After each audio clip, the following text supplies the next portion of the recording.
Hi, welcome to my channel. Today we're going to be talking about the top 12 most frequently asked questions amongst beginner sewers. If you're a beginner sewer, or if you've shown an interest in sewing, you really want to get started, but you're just so overwhelmed by all the information out there and you have no idea where to start, I think this is going to be a good beginner place to start for you, because we're going to be talking about things that are frequently asked amongst beginners, and it'll give you a good grounding place to start off your sewing journey from. I did a lot of research online, searching among forums and stuff like that to try to figure out what people were asking the most. So I really feel like this is a true representation of what beginners are really thinking and what they need help with. I've been sewing, how long have I been sewing? I want to say I started sewing in like 2012. I want to say it's 8 to 10 years. I don't remember how I got started. I think it was YouTube. I just randomly got in this deep hole of quilting videos and I thought, I want to make one of those. And I remember being very overwhelmed. There was just so much information out there. I had no idea. Like, I was getting analysis paralysis. I just needed to start, essentially. And so if you're scared to just start and dive in, I really think this is going to be a good video for you to feel more confident when you do start.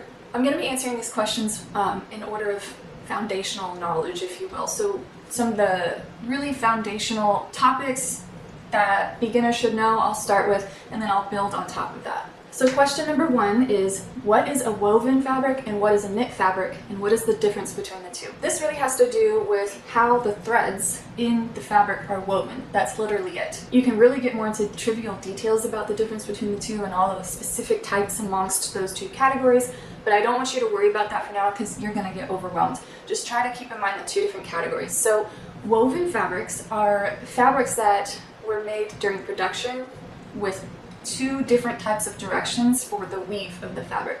So you have threads going this way and you have threads going this way, and they're all interlocked together, just like a simple weave. This type of fabric has absolutely no stretch. You can tug on it in the horizontal axis and the vertical axis and you will not feel any give. It does not stretch at all. Now, knit fabrics, this fabric is not woven like that. It's got a lot of curves and twists, kind of like how you would imagine seeing somebody knitting a cable sweater or something. All those little locks and curves of the thread allow for the fabric to give some stretch. So those loops and everything have a little bit of give when you stretch on them. So essentially the difference between woven and knit fabrics are how the threads are interlocked and the amount of stretch. Knit fabrics can stretch in one direction or they can stretch in both. Now, as a beginner, I would recommend you start projects with woven fabrics. Looking back at my journey, I would have made things a lot easier if I started with a woven fabric. A lot of times you can have issues with threads skipping when you're sewing a knit fabric. The needles don't want to cooperate. It's just, I had a much easier time sewing with woven fabrics first. You can do all kinds of beginner projects with these woven fabrics, like a Kindle cover, some little bookmarks, scrunchies. Scrunchies is a great one, actually. That's a very easy beginner project that you can use with woven fabric. Skirts, very simple skirts, pillowcases, all kinds of things. And most often those are made with woven fabrics. Not always, but I find most often. The second question is, how do I thread my machine? Now, I know this can scare a lot of people, but you have the internet at your whim, and because of everything available on Google and YouTube, you can practically search any make and model of a sewing machine, and I guarantee you will find something about how to thread your specific machine. All machines have two threads. It's not just one. I know a lot of people think that. There's two threads that you have to thread. There's an upper thread and there's the lower thread, which we call a bobbin, which that comes to question number 3. What is a bobbin? The bobbin is the lower thread. It's typically found on the bottom of your machine. Some machines, bobbin sits on the, I'm not sure what it's called, the part that you lay your fabric on. It can sit right in the top there. Some older machines though, the bobbin will be in a little casing. More underneath that, there's a little door at the front that you have to get to. But regardless, all machines have those two threads, the upper thread and the bottom thread. Typically on newer machines, you will actually find numbers printed on the machines, and you usually, we're talking about the upper thread now, you usually just follow those numbers, and it's super simple to get your machine started. Now, if you're on an older machine, which that is not an issue. I started on my mom's old machine actually, and you know, that was a great way to start. I didn't have to pay a lot up front, it was just there. But you know, it was an older machine, so I had some difficulty sewing it. If you do have an older machine, I would just recommend finding the make number, the make and the model number, searching that on Google or YouTube, and I guarantee you will find something. You could even search for the manual for that machine and you will find something. And every manual out there will walk you through exactly how to thread it. But yeah, essentially how to thread your machine. Unfortunately, not any one person can answer this. but use the internet, it's a great resource. Just Google your make and model of your machine, you will find something, I guarantee it. The fourth question is, how do you finish a stitch? So let's say you have two pieces of fabric together, you've just done your stitch on them. What would happen if you just did that straight stitch and you just left it at that? I'm going to insert a video clip here of what would happen. Essentially, if you don't finish your stitch, that stitch is just going to come right undone. There's nothing to keep it locked, right? So you have to do what's called finishing a stitch. 99% of the time, what you will do to finish a stitch is you will do something called a back stitch. A back stitch is as simple as, so normally when you sew, you're feeding your fabric from closest to you to away from you, you're pushing it that way. A back stitch is where you're just going in the opposite direction. There's going to be a lever on your machine. It's going to be different on every machine, but just look for the reverse or back stitch lever or button. And at the beginning and the end of your stitch, you should always back stitch, and that will lock those stitches into place, because what you're doing is you're essentially sewing right on top of where your stitch was, and it's kind of locking those threads in place, and they can't get undone at that point. Like I said, 99% of the time, whenever you do any kind of stitch, you're going to back stitch at the start of the stitch and at the end of the stitch. That doesn't always apply. We're going to go over some cases in the next few questions where you would not want to back stitch. Question 5 is, how do I finish my edges of my fabric? So what does this mean? So we just talked about that stitch, right? You've got two pieces of fabric together, you've done your stitch, you've done the back stitch at the beginning and the end of your stitch. What now? So if you take a look at the clip I'm going to insert here, what happens is if you don't finish those edges, what will happen is those edges at that seam and the seam allowance will start to fray. It may not look that bad at first, but when you're working on a project and you're handling this a lot, or you're going to make a garment out of this and you're wearing it a lot, those edges will fray a lot, and it could contribute to that seam eventually unraveling and coming apart. So you have to do something called finishing the edges. The most common way among sewers is to do something called serge your edges. However, this is not common among beginners because you have to have a dedicated machine for that called a serger. But just for your reference, that is a very common way to finish your edges. It just wraps a bunch of loops of thread around the edge, and those threads protect the edge of the fabric from fraying. Now, don't worry, you don't have to go get a serger. There are plenty of ways to finish an edge of a seam if you don't have a serger. One of which is to use something called pinking shears, which I actually don't have. I've never used those, but that is a way. Pinking shears are scissors with little zigzags in them, and you cut along the edge of the fabric of the seam allowance, and not sure how it works, but for whatever reason, cutting it in that little zigzag pattern prevents those edges from fraying. I don't personally like this method. I've never tried it, but I don't personally think, like, I would just worry about it fraying still, so I want a little bit more protection.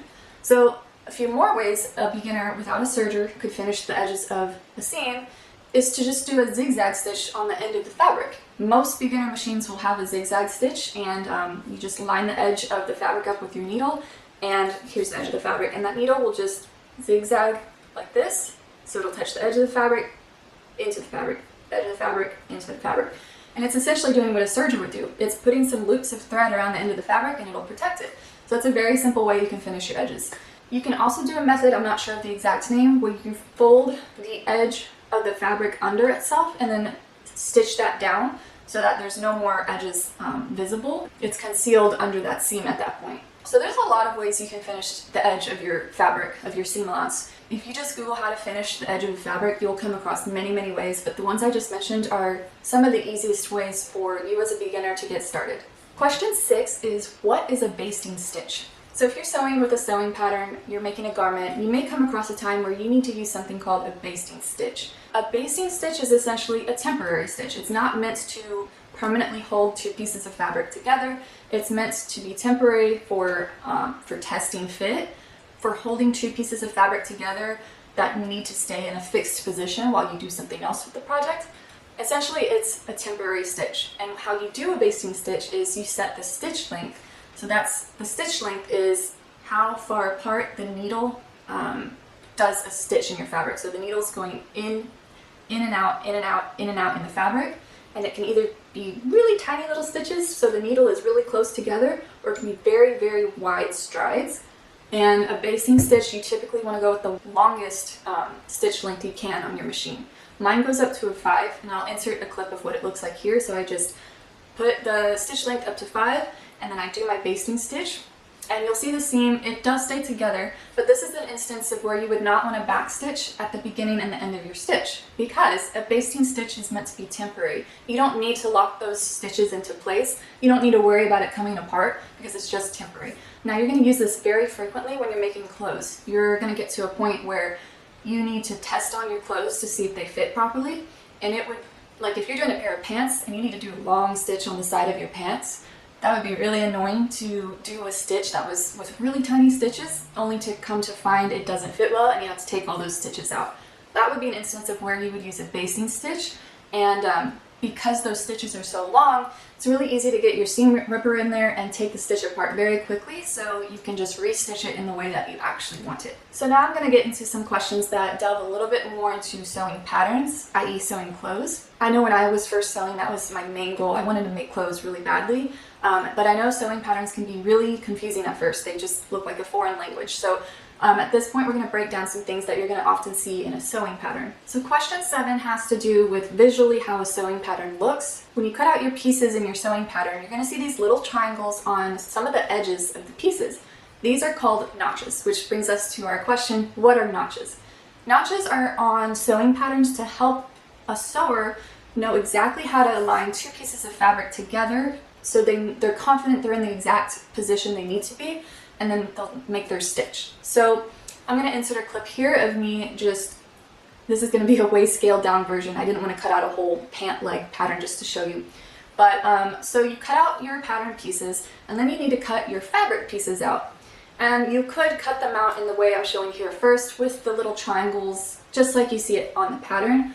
I, however, find this to be very annoying, so don't be confused if you watch YouTube videos and you see sewers not do this. What they're going to do instead, so they don't have to cut those annoying triangles, is they will just cut a little slit into the edge of the fabric. You may think, why are you cutting into your fabric like that? Like, you need that straight edge, right? You would be worried about ruining the pattern piece, but as long as you cut that little slit just a tiny little bit so it stays in the seam allowance, you're good. You don't have to worry about it. So just maybe like a 1/4 of an inch, cut a little slit, and then when you're aligning two pieces of fabric together, like for example, I did a little scaled down version to show you of a pant leg and a button fly. You just align those slits together on the two pieces, and you would sew, and you're confident that they are in the exact position you need them to be. Question 8 is, what is bias? You may come across a sewing pattern that instructs you to cut something on a bias. What does that mean? So we talked about woven fabrics, how there are two directions of the threads, the horizontal axis and the y-axis, right? And there's no stretch at all. In a woven fabric, there's no stretch at all in either of those directions, right? Now, if you lay your pattern piece down so that it lies along those axes, you're going to be confident that those pattern pieces won't stretch. Like for instance, if you're cutting a pant leg, right? Think about a pant leg when you're wearing it, right? It would be weird if it's stretched in some wonky places. You typically want a pant leg to be pretty sturdy, right? But there are some instances where you want to cut something, but you do need a little bit of stretch. Now, not to throw you off, I know woven fabrics, I said, don't have stretch, but there's an exception, and that's why we waited to get up to this point. There's something called the bias in fabric where you can get a little bit of stretch out of a fabric that's typically not stretchy. So what do I mean by that? So here I'm showing you a piece of fabric that was cut along those axes I was talking about, the X and the Y axis. This rectangle was lined up perfectly along those threads. This is actually referred to as cutting on the grain. So the grain, meaning those threads that are woven, you're aligning your pattern pieces right along those threads. The reason you would cut a piece of fabric out in this way along the grain is because you're intentionally not wanting stretch. So that's why you would lay it along the grain. Now, if I were to cut a piece of fabric that were along a diagonal, so it's not on the x-axis, it's not on the y-axis, but it's laying diagonally on the fabric, you will see some stretch. So here's a piece of fabric I cut on the bias. So it was just a strip that I didn't cut out on the x-axis or the y-axis. I cut it at a 45-degree angle, and you're going to see a lot of stretch here. So what's going on is, if you were to look under a microscope, these threads at this point are like this. When somebody stretches on them, they're just releasing a little bit. So there's a lot more give in this direction than there is this way or this way. So essentially, the bias means you're cutting a piece of fabric out along the 45-degree axis on your fabric. Not on the x-axis, not on the y-axis, but on a diagonal. And this will allow you to get some stretch. You may see a pattern call for something called bias tape. And bias tape is just a long strip of fabric that's cut on the diagonal And the purpose of this is to finish some edges. And some pieces of fabrics you have to cut out in really strange curves. And if you were to cut that strip out on the X or the Y axis of that fabric, it wouldn't stretch around those curves. You'd have a hard time. But because of bias and how it's cut on that 45-degree angle and it's stretchy, you can stretch it around some curves just fine. Question 8 builds a little bit on question 7. Question 8 is, what is stay stitching? You're going to come across some instructions in a sewing pattern that instruct you to stay stitch. What does that mean? Stay stitch is a technique where you have a pattern piece that's cut on a curve or on a bias or something like that, and it's going to be vulnerable to some stretch. Why should we be worried about that? Well, you're going to come across a pattern piece like oftentimes skirt pieces when you're making a skirt are cut on the bias. It's cut in an intentional way so that it fits exactly on your waist, right? You want it to be really snug. So that circumference that you're cutting out has to stay consistent. Like my waist circumference is about 29 these days. So I would need those pattern pieces when sewed together at the end of the day to be exactly 29 inches so I have a good fit. But if we've cut these pattern pieces on the bias, those are vulnerable to some stretch. And often what can happen is if you're stretching and stretching and stretching that, it's gonna stretch permanently. And at that point, if all of those pieces were stretched and then I sewed them together, maybe the circumference will end up at 30 inches that time and it's not gonna fit. So how do you prevent this? You use stay stitching. So I'm gonna show you an example of a piece of fabric that's cut on a curve. Let's pretend this is like a piece at the top of a skirt piece that's gonna go on my waist. So you can see in the clip that it stretches a little bit, and in this instance, we don't want the stretch, right? Bias can be good for giving us some stretch, but sometimes we don't want the stretch. In the instances where we don't want the stretch, we do something called stay stitching along this curve. Stay stitching, I mean, technically it's a temporary stitch, but I never take them out. I just do my stay stitching along the curve in the seam allowance, so by the end of the day when I sew it all together, it's tucked away inside the garment. You're not going to see it anyway. When you're doing a stay stitch, you want to make sure you're not stretching the curve at all. You really just want to gently feed it through the machine. And after the stay stitch is done, you can see when you try stretching it, because thread doesn't stretch, the thread prevents it from stretching. So it's just a protection technique, if you will, to prevent any piece that's cut on a bias that you don't want to stretch from stretching. Question 9 is, what is interfacing? You will come across a sewing pattern that's going to call for something called interfacing. If you were to just look at a piece of cotton fabric, I'll show it on the screen here. If you were to just look at a piece of cotton fabric, the drape of the fabric is more often than not kind of loose, it's kind of floppy. This can be good for some applications, like maybe you're making a dress and you want it to be nice and flowy. However, what if you're making a collar? What if you're making sleeve cuffs? What if you're making a waistband? You need a little bit more rigidity to these pieces of fabric. If you were to just make a cuff just from this floppy piece of fabric alone, you're going to have a bit of a hard time. This is where you would use something called interfacing. Interfacing is it's a supplemental piece of fabric that you attach to your fashion fabric to give it more structure. You can see here what I'm going to do as a sample is I have this really rigid piece of woven interfacing, and I'm just going to do a quick stitch around the perimeter of this to fix it to the fashion piece. And what this will do at the end of the day is it's going to provide a lot more structure to this piece of fabric. So essentially I've strengthened the integrity of the fashion fabric. Not that it had bad integrity, but we just need it for a different application. We need it to be a little more structural. A lot of times at Joann's you're going to find this, there's a specific section for interfacing. There's all kinds of different interfacing. There's really, really thin ones when you just need a little bit more structure. There's really thick ones when you're making bags. There's iron-on interfacing where you wouldn't have to do that stitch I just showed you to fix it to the fashion fabric. You would just iron it in place. I've used iron-on interfacing a lot when I'm making t-shirt quilts.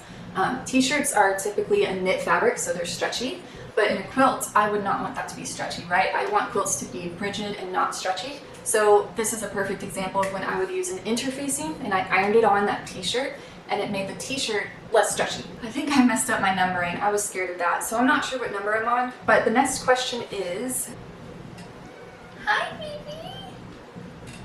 We have a guest. Oh, okay, bye. The next question is, what is understitching? Again, if you're gonna use a sewing pattern, you're gonna come across steps that call for you to do something called. Hi. Hi. Can we sit on my lap? Come here. Good kitty. So if you're using a sewing pattern, you're going to come across a step eventually where it's going to ask you to do something called understitching. Understitching is, it's very hard to explain, but I've sewed a sample for you and I'll insert a clip here. Understitching is typically used in applications where you're making a lining for a garment. So in the sample, in the clip here that I'm going to show you, we have the fashion fabric and we have a lining fabric. So let's say we were going to sew this together and turn it the right side out, iron it, and then let's take a look at the edge. It looks fine, right? But you could imagine that, you know, if it's not ironed perfectly or not stitched perfectly, then maybe that lining might peek out to the fashion fabric side. That's kind of hard to explain, but imagine like a neckline of a dress, right? So you have the fashion fabric of the dress and on the inside you have your lining. What if the dress fabric is green and what if your lining fabric is blue? You want your dress to look green from the outside, but what if that blue starts crawling out to the front and you see that blue lining? And I know you have a dress where this has happened before. It's super annoying. You can do something called understitching to prevent that from happening. And I'll show you what I mean. So what you do is after you sew your stitch of when you attach your lining to your fabric, you're going to iron the seam allowance towards the lining. You're going to do a really small stitch right next to the original seam, or the edge if you will. And by some voodoo miracle, I'm not sure how it works, but doing this, and then when you iron it and get it all done, it just keeps that lining in place. It keeps it on the back side, towards your body if you will, for that dress example. It keeps that blue on the inside so your dress from the outside looks green and you don't see any weird blue. And the last question is, to wrap all this up, is what are notions? Notions, to put it simply, are just extra things you need to make a garment from a sewing pattern aside from the fabric. So fabric is a given, right? You're going to need fabric to make a dress. What else do you need to make a dress? You're going to need a zipper. You're going to need maybe interfacing. You might need buttons. All these little extra things to finish a garment, these are called notions. So typically in a place like Joann's, there's a specific section called notions, either notions or sewing notions. So when you're shopping for a sewing pattern, you want to look at the back of it and look for what notions are called for the sewing pattern. I always forget about zippers. Elastic is a real common one, buttons, you know, your thread, your needles, everything like that. Just check the back of the sewing pattern before you leave the store. Save yourself a headache. Alright, that's it you guys. Thank you for joining me on my channel today. Please make sure to subscribe if you liked this content. It'll help me know that you like this content and I'll make more. Make sure to like this video if you enjoyed it, and if you subscribe, make sure to hit the bell and be notified every time that I upload. And make sure to stay tuned for more sewing videos. I have a couple projects in mind. Actually, let me show you one. I made this really cool. I'm so proud of it. I went to the thrift store and I got two, I don't know what you call them, like chambray flannel situations, shacket things that were made out of denim. So I had one in this color and then one in this colored print, right? And there were two separate ones, and then I just cut them right in half and I made it into like this cool color block situation. And this is a really, really easy beginner project. So I'm going to make a video on this soon. I'm really excited to show you. If you're interested in that, be sure to subscribe and you'll know when it comes out. Okay, thanks everyone.